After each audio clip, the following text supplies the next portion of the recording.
viewers, welcome to my channel. So today we'll talk about encapsulation. So let's first start with its example. उससे पहले हम लोग इसका setup कर लेते हैं.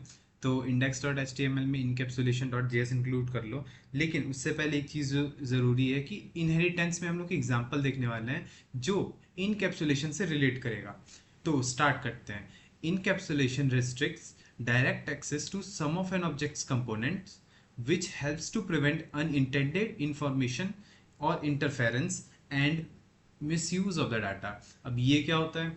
अब ये है कि अगर फंक्शन के बाहर या कंपोनेंट के बाहर से किसी के डेटा को चेंज कराना है तो उस केस में क्या आएगा कि सम ऑफ द टाइम ये यूज़फुल होगा कि हम बाहर से भी चेंज करा पा रहे हैं, लेकिन कभी ये मिसयूज़ भी हो सकता है. हमारे डेटा को मैनिपुलेट करना फंक्शन के बाहर से ये ऑब्वियसली एक मिसयूज़ टास्क हो सकता है. तो इसके लिए इनकैप्सुलेशन आता है. अब हम इनकैप्सुलेशन को कैसे यूज़ करेंगे? अब जैसे मिसयूज़ ऑफ डेटा बोले तो ये क्या हुआ? अब इसको एक एग्जांपल से देखो. जैसे कि तुमको यहाँ पे एम्प्लॉय का सैलरी आपने 20,000 फिक्स कर रखा है, उसको चेंज करा के emp सैलरी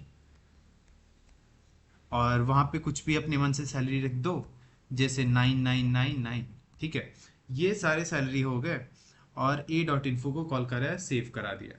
और अगर आप इसको लाइव करा के देखते हो तो यहाँ पे देख रहे होगे कि एम्प्लॉय के सैलरी में 22999 ये इंक्लूड हो चुका है. ये क्यों हो गया? क्योंकि मैंने एम्प्लॉय के सैलरी को चेंज कर दिया है. अब वो जो न्यू सैलरी अपडेट होके आएगा वो यहाँ पे दिखेगा. तो इस तरीके से नहीं होना चाहिए. हमको इसको हटाना है कि हमको इसको बाहर से नहीं चेंज कर पाए, इसको अंदर से ही चेंज कर पाए, तभी जाके ये सही होगा. जैसे कि देखो, तो इसके लिए हम क्या कर पाएंगे? Wrapping up variables and methods in one single unit. अब वेरिएबल्स और मेथड्स जितने भी इसमें यूज होंगे, जैसे इसको कॉल कराने के लिए एम्प्लॉय सैलरी चाहिए था और एज और जो भी ये है नेम, इसका ये तीन चीज चाहिए था. तीनों हैं वेरिएबल्स हमारे, और इस तीनों को फंक्शन कराने के लिए क्या किए? मेथड्स लाए. उस सब चीज़ों को एक सिंगल यूनिट में रैप अप करेंगे. अब उसको रैप अप कैसे करेंगे? उसको रैप अप करेंगे सेटर और गेटर से. सेटर और गेटर मेथड क्या होते हैं? इसको अगर डेफिनेशन से देखो, सेटर मेथड हमारे सेटिंग ऑफ वेरिएबल्स करता है. वेरिएबल्स को डिक्लेयर कराना, उसको सेट कराना सेटर का काम होता है. और गेटर क्या करता है? To get that data. वो जो हमने वेरिएबल डिक्लेयर किए हुए हैं उसको गेट कराने के लिए, मतलब रिटर्न कराने के लिए. ठीक है, तो इसको एग्जांपल से देखते हैं. तो उसके लिए हम लोग सबसे पहले बनाते हैं क्लास. अब जो भी UPS के वीडियो को लेक्चर 1 से फॉलो करते आए हो उसमें देखो कि सबसे पहले हम बनाते हैं क्लास, उसके बाद कंस्ट्रक्टर फंक्शन, उसके बाद ही हम लोग आगे वेरिएबल डिक्लेरेशन या कुछ भी करते हैं. तो चलो कंस्ट्रक्टर फंक्शन बनाते हैं. कंस्ट्रक्टर, और इस तरीके से इसको क्लोज. ठीक है, अब जो भी वेरिएबल होंगे ये इसके अंदर. तो पहला होगा अपना नेम का वेरिएबल. अब स्टूडेंट्स है, उसके नेम और मार्क्स दो वेरिएबल्स होंगे. तो पहला वेरिएबल अपना डिक्लेयर, दूसरा वेरिएबल मार्क्स. ठीक है, दोनों वेरिएबल को मैंने मेन फंक्शन में यहाँ पे डिक्लेयर कर दिया. अब एक और फंक्शन बनाएंगे, सेट नेम. अब ये होगा अपना गेटर सेटर फंक्शन. ये ले रहा होगा अपने नेम एज अ वेरिएबल और उसको डिक्लेयर करेंगे this dot name equal to name, इस तरीके से. अब एक बनाएंगे गेटर. इसको कैसे बनाएंगे? यहां से लेंगे गेट नेम इस तरीके से, और इसके अंदर वेरिएबल नहीं जाएगा क्योंकि ये वेरिएबल रिटर्न करता है, मतलब हमें वैल्यूज देता है. रिटर्न दिस डॉट नेम, इस तरीके से इसमें सेव करा लिए. अब इसको अगर हम देखना चाहते हैं तो इसको करेंगे कॉन्स्ट स्टूडेंट्स और स्टूडेंट 1 इक्वल टू और न्यू, और जो अपना मेन फंक्शन था वो था स्टूडेंट्स, और उसके अंदर अपने वेरिएबल्स जाएंगे इस तरीके से. Students 1 dot set name, function से नेम कॉल होगा. नेम इज शिवा, इस तरीके से. अब यहाँ पे हम इसको लॉग करा देंगे. So dot log students 1 dot gate name plus, और उसके बाद एक स्पेस थोड़ा सा, और उसके बाद फिर उसमें स्टूडेंट्स नेम।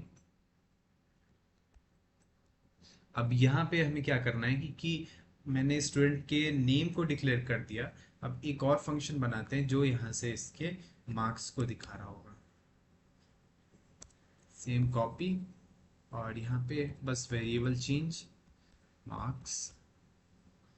चलो दिस डॉट मार्क्स, और यहाँ पे भी चेंज, और जब लास्ट में कॉल होगा तो ये ऊपर वाले वेरिएबल को ही कॉल करेगा। तो ये गेट करा रहा होगा मार्क्स, ये अलग फंक्शन।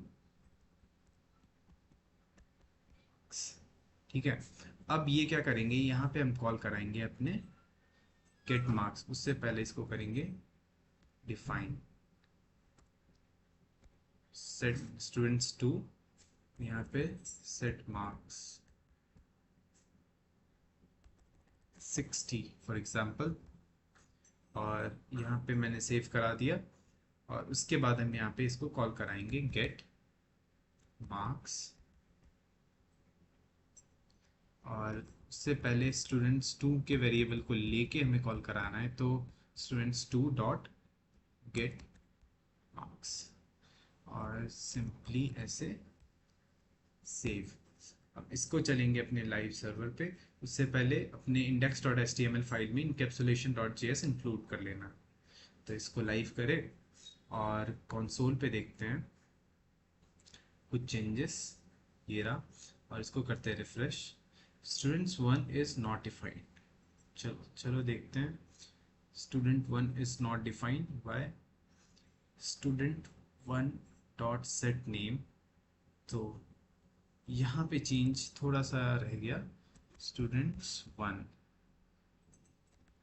फिर से नहीं है, तो ये रहा सेव। इसको करा दिए, एक और बनाएंगे, इसी में अगर दिखाएं तो इसी के मार्क्स को दिखाना है।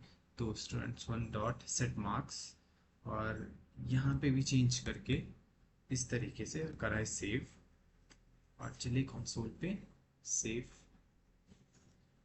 Student one is not defined, तो यहाँ पे इसका स्टूडेंट्स वन, तो ये सेम इसका स्पेलिंग मिस्टेक जो हमेशा होता है और कहलाता है एरर। देखो, तो यहाँ पे हमें मार्क्स और नेम मिल पा रहा है, तो ये होता है गेटर और सेटर मेथड से। अब इससे क्या हो पा रहा है कि हम यहाँ पे अलग फंक्शन बना के सेट नेम और गेट नेम फंक्शन बना के एक नया कॉल करा रहे हैं अपने इनकैप्सुलेशन में। लेकिन इनहेरिटेंस में क्या हो रहा था, पहले हम बाहर से ही उसके वेरिएबल को चेंज करा के अंदर की डेटास को मैनिपुलेट करा रहे थे। अब हमें क्या करना होगा कि एक नया फंक्शन जो डिक्लेयर किया हुआ है उसी फंक्शन के नेम को कॉल करा के हम यहाँ पे वैल्यूज को चेंज कर सकते हैं। तो ये होता है इनकैप्सुलेशन का फायदा। तो मिलते हैं नेक्स्ट वीडियो में ऐसे ही किसी इंटरेस्टिंग टॉपिक के साथ। अगर इसमें कोई डाउट हो तो कमेंट सेक्शन में पूछ लेना।